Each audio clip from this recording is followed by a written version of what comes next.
We want the best players playing the best game, because I really think what separates basketball from, say, American football and from baseball and from hockey is the artistic creativity of a basketball player. You think of Kyrie Irving when he's running down the court and he's like a ballerina out there. You know, he spins and twists with both hands and he throws it over his head and it goes in off the backboard. Or you've got Steph Curry who comes down and throws the ball from, 35 feet away like he's shooting a layup. And then you've got dunks. I mean, how many times have you seen Anthony Edwards this season and in his short career so far just come down and crush it on a guy? That's where I really think basketball separates itself from the other games, because it's an artistic expression out there. And it's not to say those other sports don't have it, but I think basketball has it in a better way and a more demonstrative way, because it's like when you are out on the court and you see a defender and you just charge at him and everyone's like, oh, dunk on him, dunk on him, dunk, but then at the same time, we also like, but block it as well.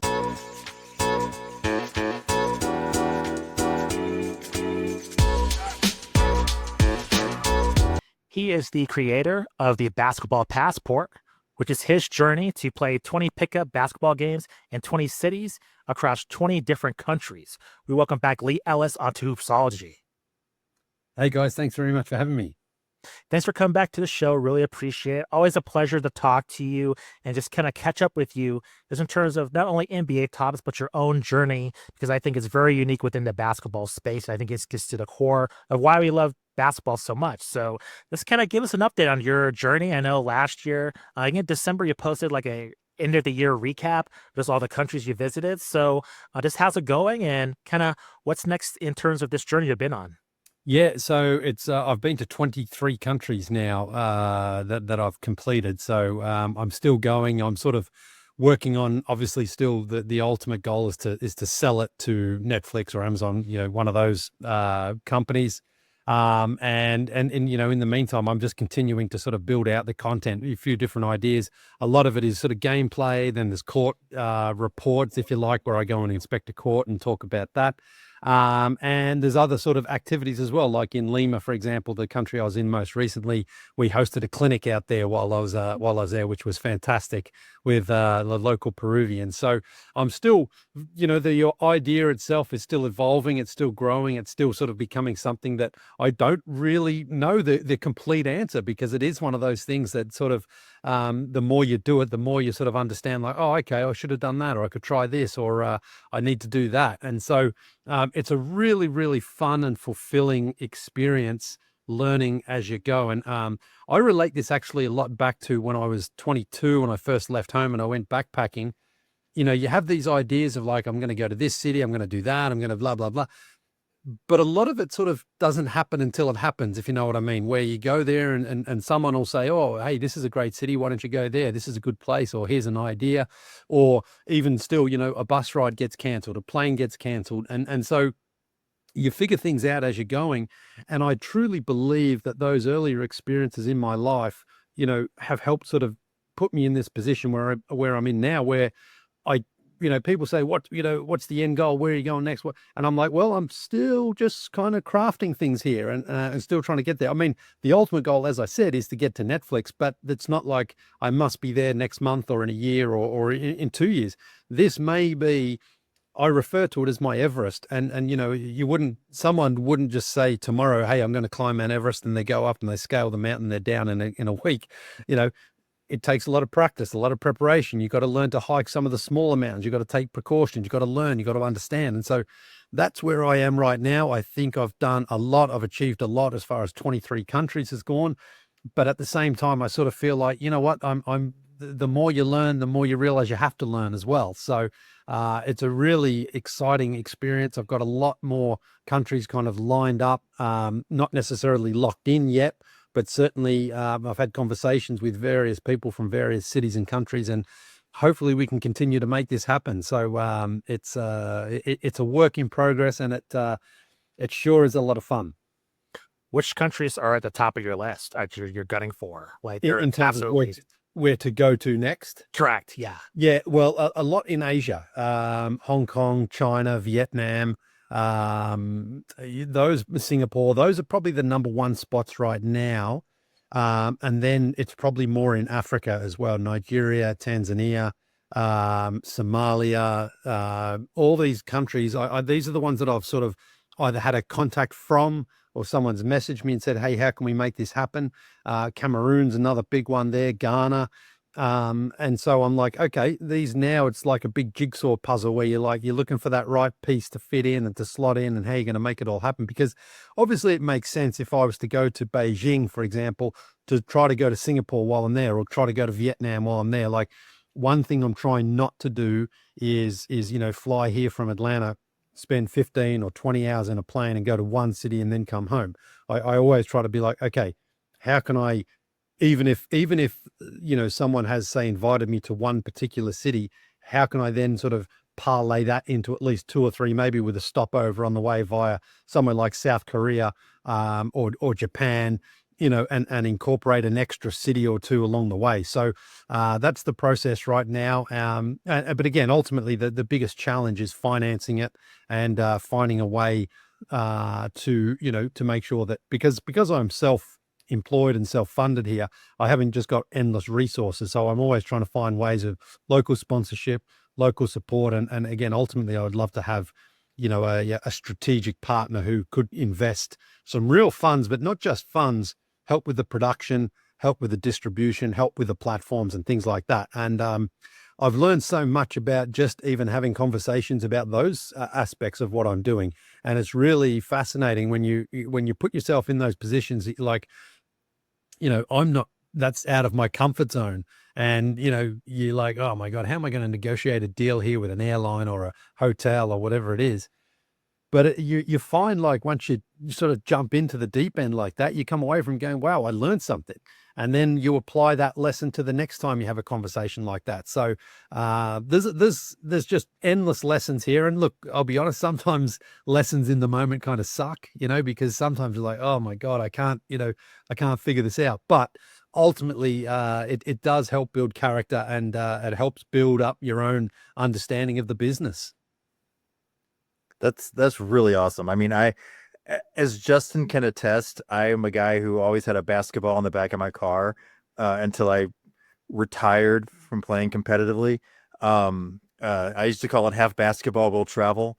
And so I really admire what you're doing. It's funny because I was in Amsterdam with my family. We took them there about a month ago, and I saw the basketball court. There was nobody on it, but I was just like, oh my God, I just want to go shoot some hoops, but I didn't have a ball. So I think it's really interesting. And when I think about like, as you go through like these countries, like first of all, like I live in a high altitude place right now. So what's the highest altitude you've played at? Cause I think that's a completely different kind of Yeah. game. Well, interesting. I mean, um, I don't really know, to be honest. I don't think I've been anywhere where the air has been sort of thin. I mean, I've been to Machu Picchu in Peru, but that was not to play basketball. That was to visit. My wife is from Peru, so we went down there for that. Um, but I would say the biggest challenge I found was in Asia, in the Philippines and Japan, because it was August, so the humidity was about 95%. It was just suffocating in that sense. So that made it tough because it was just unrelenting sort of moisture in the air to play in. So I was just guzzling water while I was playing out there.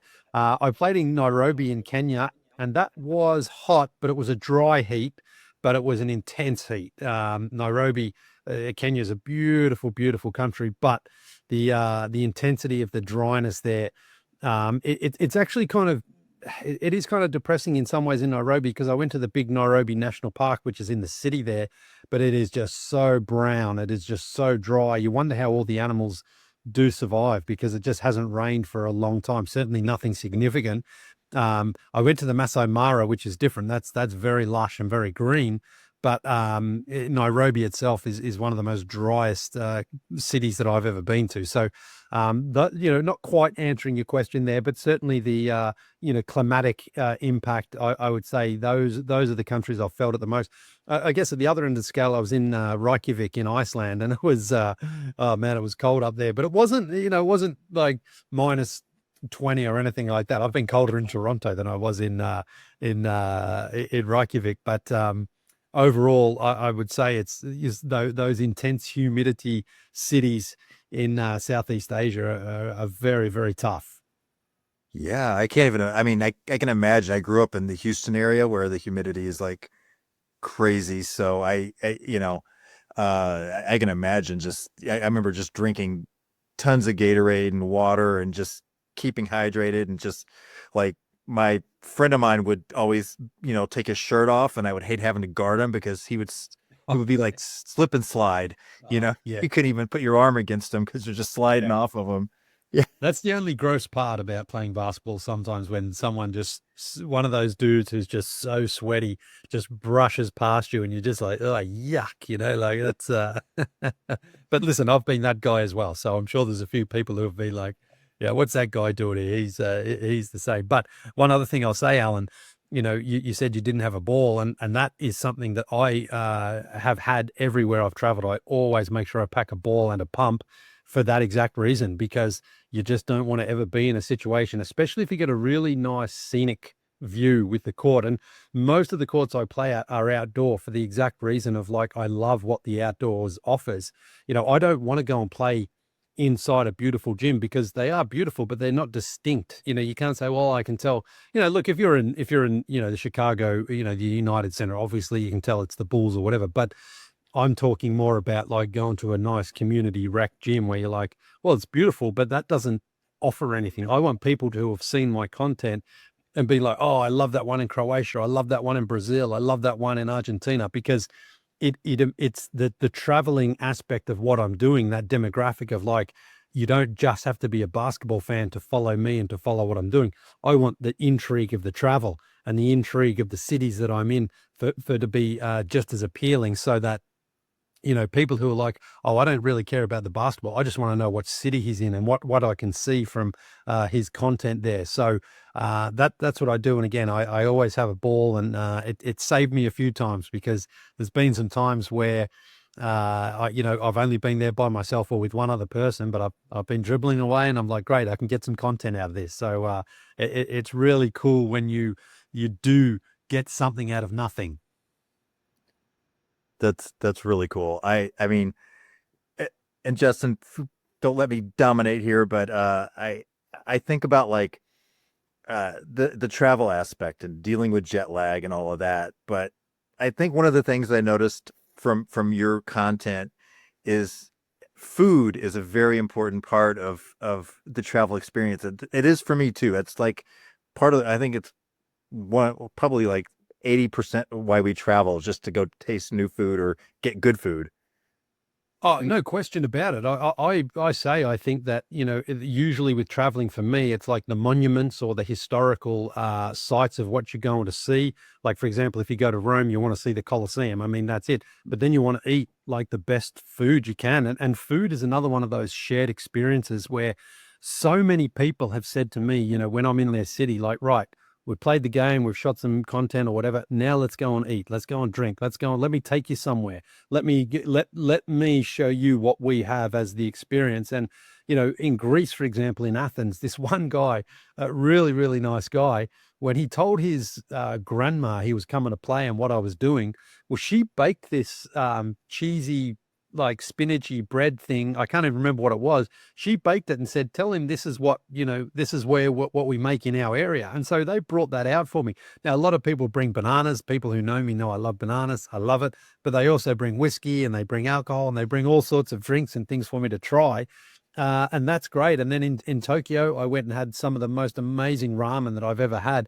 Same sort of thing. I played the game and then one of the guys said, right, I'll take you here. Now, if you've been to Tokyo, there's literally millions of restaurants, but he found that one that was like, this is the one that's just going to separate the others. And it was amazing. And that's where I've also learned that, you guys, if you're married and you've say been to your wife's like a work function, and if you don't know any of the other partners or husbands or friends or, work colleagues, that ice-breaking conversation can be difficult and awkward, where it's like, hey, what do you do? I do this, I do that.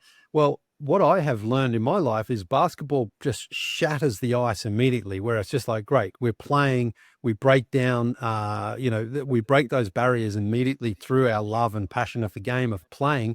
And then afterwards, you already feel like you've connected on some level with people, because it's like, oh yeah, I saw you shooting well. Who's your favorite player? And all of a sudden the conversation flows easier. And then if you finish that off with a beer or something to eat, it's like, I've been in so many cities where English is not the first language, but I'm sitting around like in Brazil last year, having a couple of beers on a Monday night in the middle of nowhere.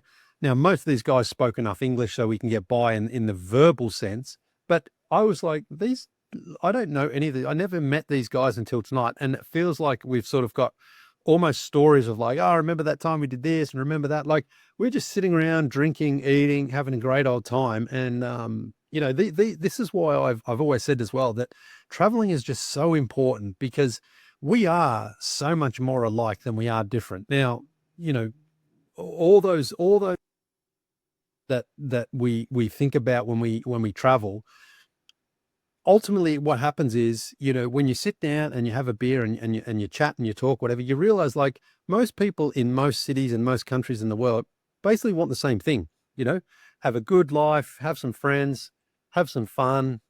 And that's about it.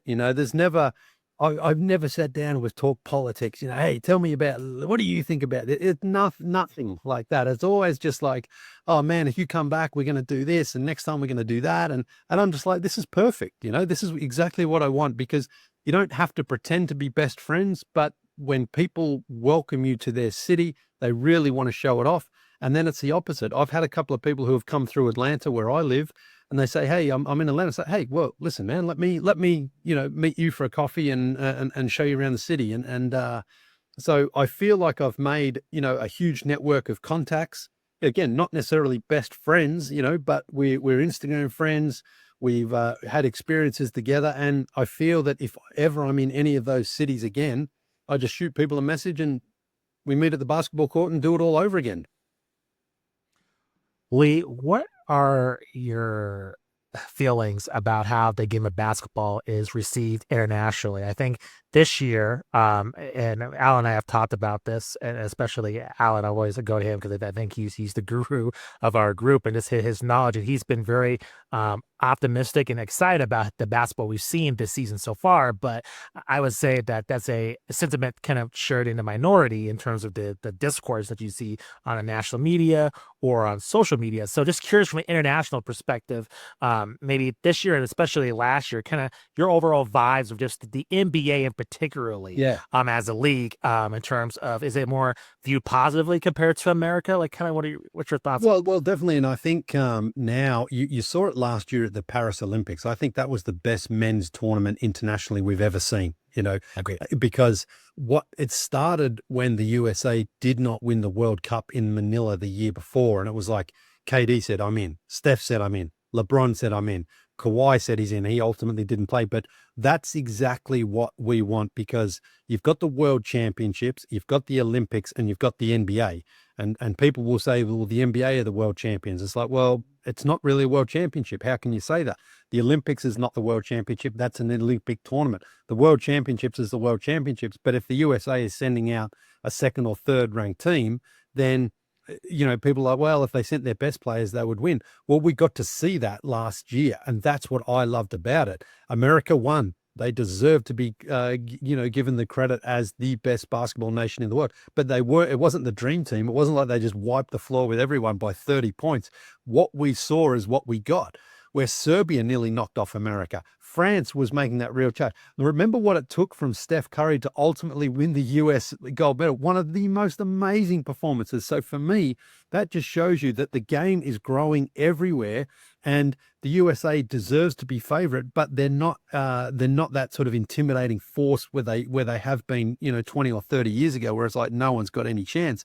And that's on the men's and the women's side. And so that's what I love about it, is it ultimately is a global game, and that's what we want. We want the best players playing the best game, because I really think what separates basketball from, say, American football and from baseball and from hockey is the artistic creativity of a basketball player. you think of Kyrie Irving when he's running down the court and he's like a ballerina out there. You know, he spins and twists with both hands and he throws it over his head and it goes in off the backboard.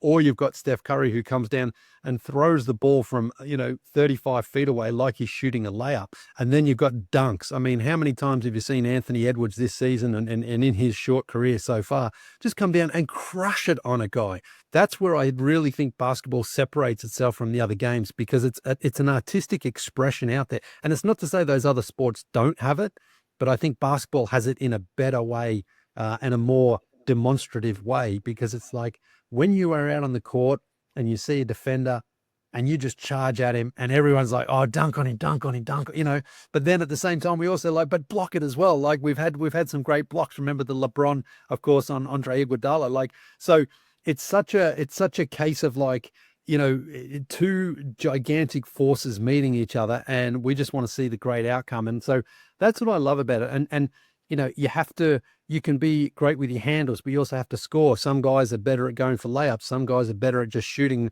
I played with this guy in Los Angeles only a couple of months ago. He had the ugliest shooting style I have ever seen. I can't even describe it, but he sort of had his arms like this. This guy was lights out from 3-point range. And everyone else who was playing, every time he knocked it in, we were just like, how the ball's spinning, not in a like a perfect revolutionary way. It's like spinning in this ugly like knuckleball style, and it's going in. Everyone's like, this is crazy. But that guy shot with confidence and he won a lot of games. And I'm like, that's all that matters. That's all that it comes down to. So and I really, one of the things I try to do when I do host my clinics, and even when I have my games in these cities, I always say, because I have a contact, usually at least one person, I say, please try to bring some females out to play as well. I really want this is not about me trying to, be the professor and maybe get into the NBA as a, there are some people out there like, I'm committed, I'm going to make it to the NBA. And I'm like, that's not happening with me. I'm playing for fun, and I want people to come out and enjoy themselves. And I've also been lucky that I've had some sponsors who have donated some merchandise and some balls and things like that. And so people can walk away with some cool prizes. So that's what I love. It's casual competition, and it's fun. And at the end of the day as well, people can go home with a really cool prize.